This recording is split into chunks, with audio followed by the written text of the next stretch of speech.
नमस्कार and welcome to all of you in global lookout. दोस्तों, हाल में ही पेंशन का जो इशू है वो बहुत ज्यादा न्यूज में बना हुआ है। पिछले कई महीनों से ये इंडिया में न्यूज में बना हुआ है और सिर्फ इंडिया में तो ये जो इशू है वो तो है ही, उसके अलावा इस इशू ने यानी फ्रांस में बहुत ज्यादा प्रॉब्लम क्रिएट किया है। हुआ क्या है कि लोग बहुत ज्यादा प्रोटेस्ट करने लगे हैं, रोड पे आ गए हैं, सड़कों पे वो आग लगाने लगे हैं, दुनिया भर की जो चीजें थी उसमें। और ये सब चल रहा है फ्रांस में पिछले कुछ दिनों से। दरअसल हुआ क्या था कि हाल में ही एक रिपोर्ट में ये कहा गया था कि फ्रांस का जो पूरा सोशल सिक्योरिटी सिस्टम है वो गिर जाएगा, क्योंकि बहुत ज्यादा अनमैनेजेबल पेंशन बिल जो गवर्नमेंट को देना पड़ता है वो अनबियरेबल है। गवर्नमेंट उसका बाहर आने वाले टाइम में उठा नहीं पाएगी, जिसकी वजह से हम लोग इकोनॉमिक क्राइसिस भी देखने को मिल सकता है फ्रांस में। जिसके बाद फ्रांस की गवर्नमेंट ने इसको सुधारने के लिए थोड़े काम किए और उसकी वजह से ये जो लोग हैं ये काफी ज्यादा गुस्सा हो गए। क्यों, क्या स्टेप लिए फ्रांस ने, वो आगे हम लोग डिस्कस करेंगे इस वीडियो में।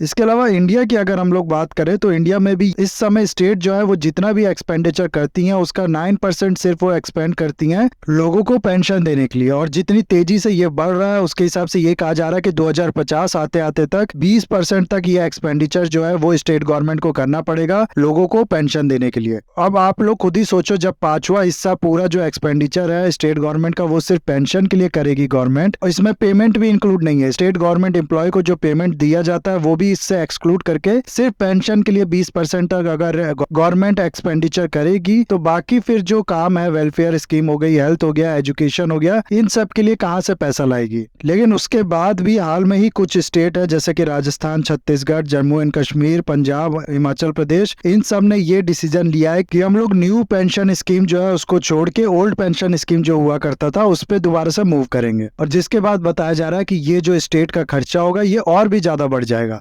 नाउ ये new pension scheme, old pension scheme क्या है वो हम लोग देखेंगे आगे इस वीडियो में। वही मेन टॉपिक रहने वाला है इस वीडियो का। लेकिन अभी मैं आप लोग को ये बताना चाहता हूँ कि ये जो डिसीजन है इसकी वजह से काफी ज्यादा डिबेट जो है वो चालू हो गया इंडिया में।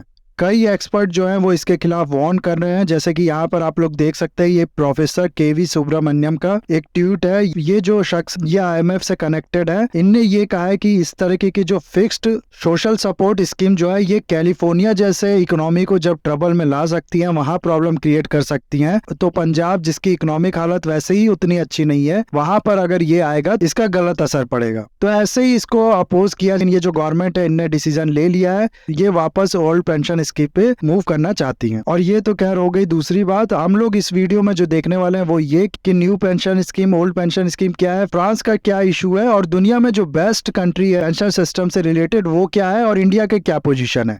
ये सब प्लस इसके अलावा बहुत कुछ आप लोग को जानने को मिलेगा इस वीडियो में। बस आपको एंड तक बने रहना है, और अगर वीडियो अच्छा लगे तो लाइक, कमेंट, शेयर, सब्सक्राइब जरूर करना। तो हुआ क्या है कि जैसा कि मैंने आप लोग को बताया कि इंडिया के कुछ स्टेट जो है वो मूव करना चाहते हैं ओपीएस पे, यानी कि ओल्ड पेंशन स्कीम पे, और ये जो न्यू पेंशन स्कीम है इसको छोड़ना चाहते हैं। न्यू पेंशन स्कीम जो है ये 2004 में लेके आया गया था। उस समय जो नॉन ऑर्गेनाइज सेक्टर थे, यानी कि नॉन फॉर्मल सेक्टर थे, उसके जो लोग थे उनके लिए सिर्फ ये पेंशन जो है शुरुआत में लाया गया था। लेकिन फिर गवर्नमेंट ने डिसाइड किया कि नहीं, हम लोग ओवरऑल इसी तरीके की जो पेंशन सिस्टम है इस पे शिफ्ट कर जाएंगे, और अब तक जो पेंशन सिस्टम फॉलो किया जाता था उसको छोड़ देंगे, यानी कि ओल्ड पेंशन स्कीम को छोड़ देंगे। नाउ सवाल यहाँ पर यह है कि ओल्ड पेंशन स्कीम और न्यू पेंशन स्कीम, इसमें डिफरेंस क्या है।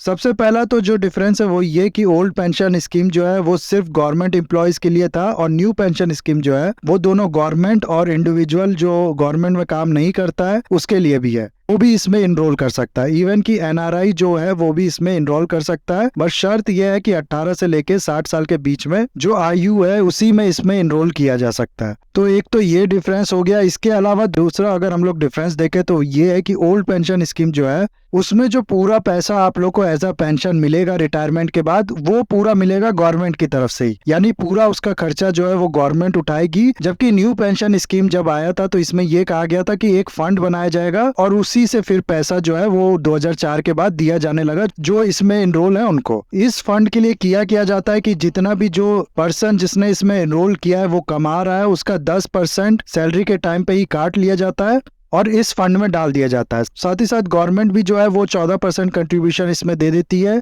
और इसी को इकट्ठा करते करते हर महीने ये जो फंड है वो तैयार किया जाता है, जिससे फिर बाद में पेंशन दी जाती है।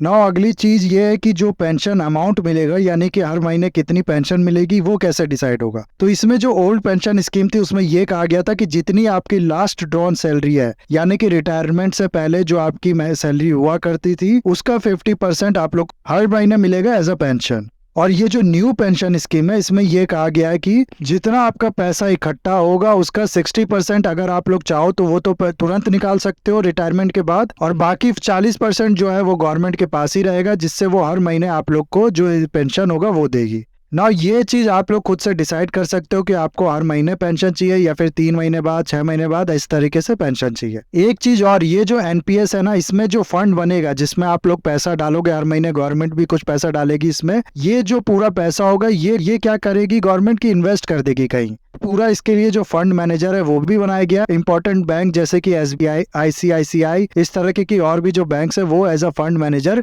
काम करेंगी इस फंड के लिए।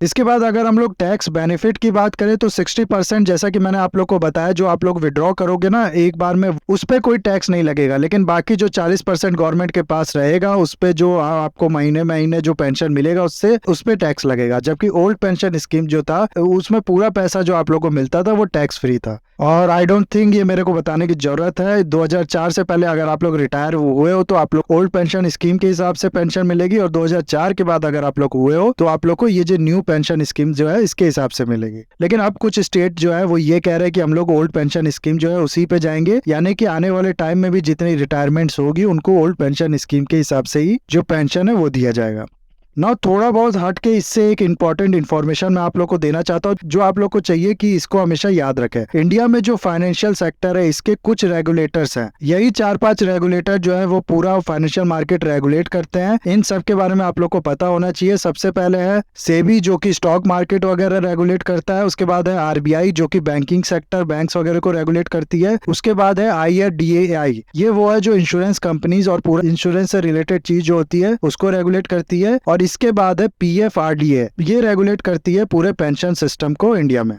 इसके बाद ऑफ कोर्स MCA भी है, मिनिस्ट्री ऑफ कॉर्पोरेट अफेयर्स, वो जो बिजनेस हाउसेज हैं, कॉर्पोरेट हाउसेज हैं, उनको रेगुलेट करती है। तो ये 5 चीज आप लोग हमेशा याद रखिएगा। आपको किससे प्रॉब्लम हो रही है तो किसके पास कंप्लेंट डालनी है, इससे आप लोग को क्लियर रहेगा। कभी आप लोग को बैंकिंग से रिलेटेड कोई प्रॉब्लम हो तो आप सीधे RBI पे कंप्लेंट डाल सकते हैं, स्टॉक मार्केट से कोई रिलेटेड प्रॉब्लम हो तो सेबी पे कंप्लेंट डाल सकते हैं, पेंशन वगैरह में कोई दिक्कत तो PFRDA में कंप्लेंट डाल सकते हैं। इस तरीके से आप लोग को ये सब चीज पता होना जरूरी है, तो इसको हमेशा याद रखिएगा। नाउ सवाल यहाँ पर यह है कि इतना बवाल क्यों मचा है। ठीक है, ये जो स्टेट्स है ये ओल्ड पेंशन स्कीम पे जाना चाहते हैं तो इनको जाने तो, दिक्कत क्या है। देखो मैं बताता हूँ क्या दिक्कत है इसमें। सबसे पहले तो जैसा कि मैंने आप लोग को बताया, सिर्फ जो गवर्नमेंट एम्प्लॉयज थे उन्हीं के लिए ये जो पेंशन सिस्टम था वो था। अब ऐसे में अगर आप लोग देखो तो एक क्लास 4 गवर्नमेंट एम्प्लॉय की जो बेसिक पे होती है वो होती है अराउंड 25,000 रुपए महीना, और वर्ल्ड इन इक्वालिटी रिपोर्ट 2022 के अकॉर्डिंग इंडिया में 50% लोअर लेवल के जो लोग हैं इनकम के मामले में, उनकी जो एवरेज अगर आप लोग इनकम निकालोगे तो वो है अराउंड 4,460 रुपीज,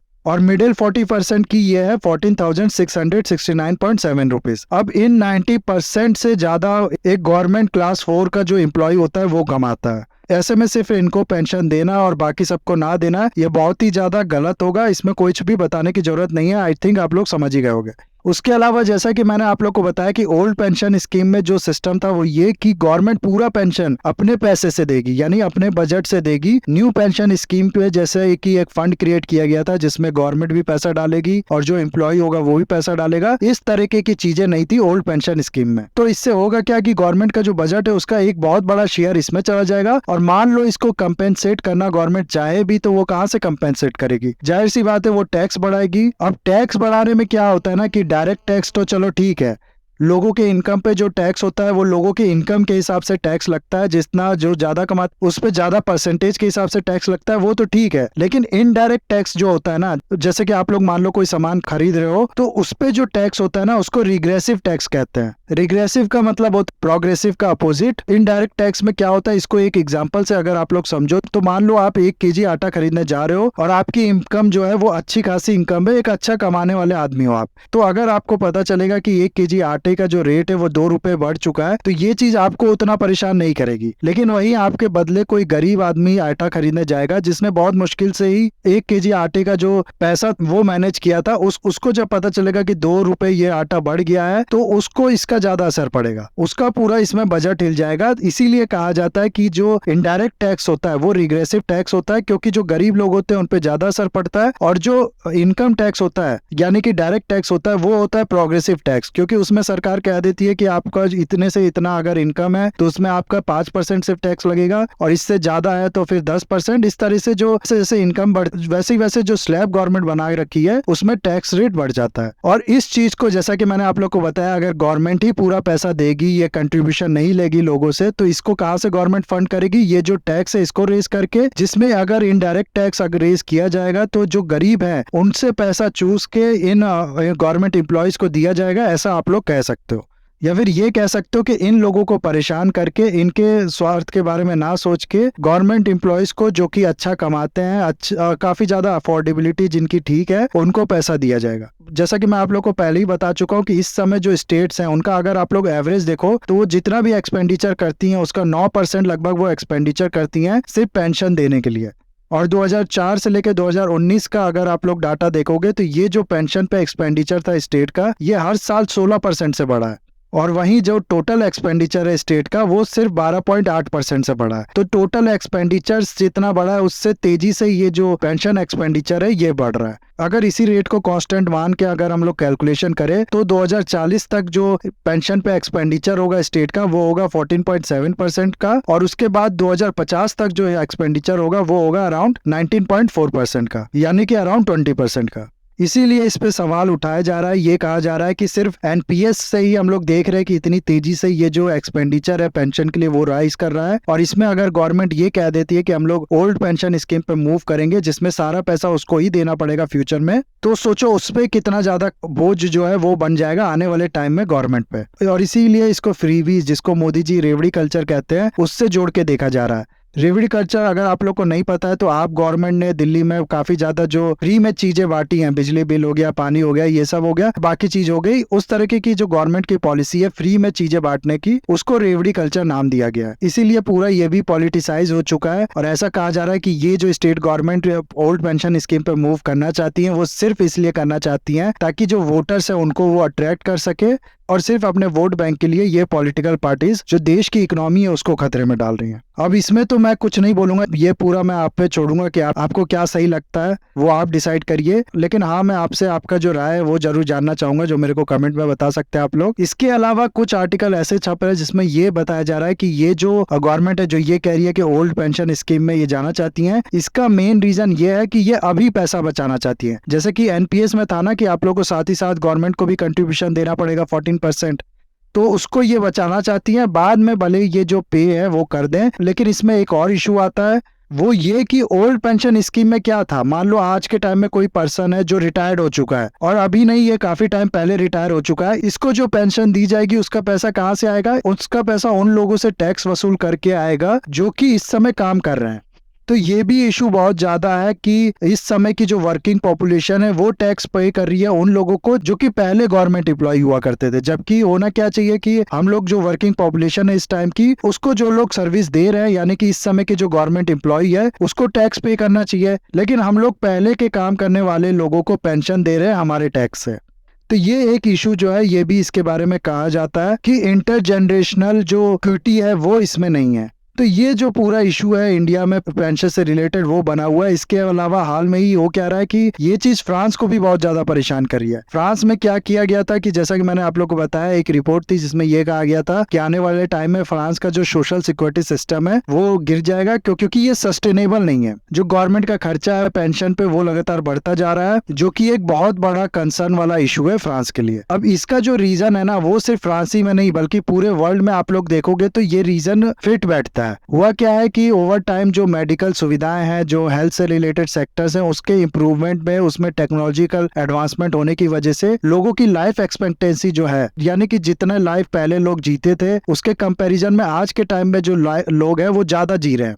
कहने का मतलब है पहले 50 साल ही एवरेज लाइफ एक्सपेक्टेंसी होती थी, 50 साल में ही लोग मर जाते थे, तो आज के टाइम में ये बढ़ के 60 है। जिसकी वजह से हुआ क्या है कि इन लोगों को जो रिटायर हो जाते हैं उनके बाद जितने साल ये लोग जी रहे हैं उतने टाइम तक इनको पेंशन देना पड़ता है, और ये जो साल है जितने टाइम तक ये लोग जी रहे हैं ये भी बढ़ता जा रहा है। और यहीं पर मेन प्रॉब्लम जो है वो क्रिएट हो रही है फ्रांस में। और जैसा कि मैंने आप लोग को बताया, सिर्फ फ्रांस में ही नहीं पूरे वर्ल्ड में ये जो प्रॉब्लम है वो बढ़ती जा रही है। ऐसा कहा जाता है कि पहली बार ऐसा हुआ है पूरे ह्यूमन की हिस्ट्री में, यानी कि जब से इंसानों ने जन्म लेना शुरू किया है पृथ्वी पे उसके बाद से आज तक की जो 65 साल की उम्र वाले लोग हैं उनकी संख्या ज्यादा हो गई है जो 5 साल से कम वाले बच्चे हैं उनसे। तो ओल्ड एज पॉपुलेशन जो है वो बढ़ती जा रही है, जिसकी वजह से पेंशन का खर्चा भी बढ़ता जा रहा है। इसी को देखते हुए फ्रांस ने क्या किया, हाल में ही कुछ अमेंडमेंट किया अपने पेंशन जो सिस्टम है उसमें। इसने कह दिया कि पहले जो रिटायरमेंट एज होती थी फ्रांस में वो होती थी 62 ईयर, और अब इन लोग ने बढ़ा के इसको कर दिया 64 ईयर, यानी रिटायरमेंट की जो एज है वो 2 साल बढ़ा दी है। और ये काम बिना नेशनल असेंबली के वोट के थ्रू किया गया है, यानी कि डायरेक्ट जो प्रेसिडेंट के पास पावर थी उसका इस्तेमाल करके किया गया है। और इसका मतलब ये है कि जल्दी लोग रिटायर नहीं होंगे, जिससे उनको जल्दी पेंशन की सुविधा नहीं मिलेगी, साथ ही साथ जो अपनी पोस्ट नहीं छोड़ेंगे जल्दी तो नई जॉब्स ओपनिंग भी नहीं आएगी। तो इसी से कुछ लोग नाराज है फ्रांस में और काफी ज्यादा वो लोग प्रोटेस्ट कर रहे हैं, अपना जो गुस्सा है वो शो कर रहे हैं। पूरी पेरिस की जो सड़कें हैं उस पे ऐसा बताया जा रहा है कि कूड़ा भरा हुआ है, क्योंकि जो वर्कर्स है उनने काम पे आने से मना कर दिया है। तो इस तरीके की चीजें हैं, और पेंशन जो है वो फ्रांस में भी एक बड़ा इशू बना हुआ है। इसके अलावा अगर आप लोग को बताऊं तो एक इंडेक्स होता है ग्लोबल पेंशन इंडेक्स, जिसको मर्सर CFA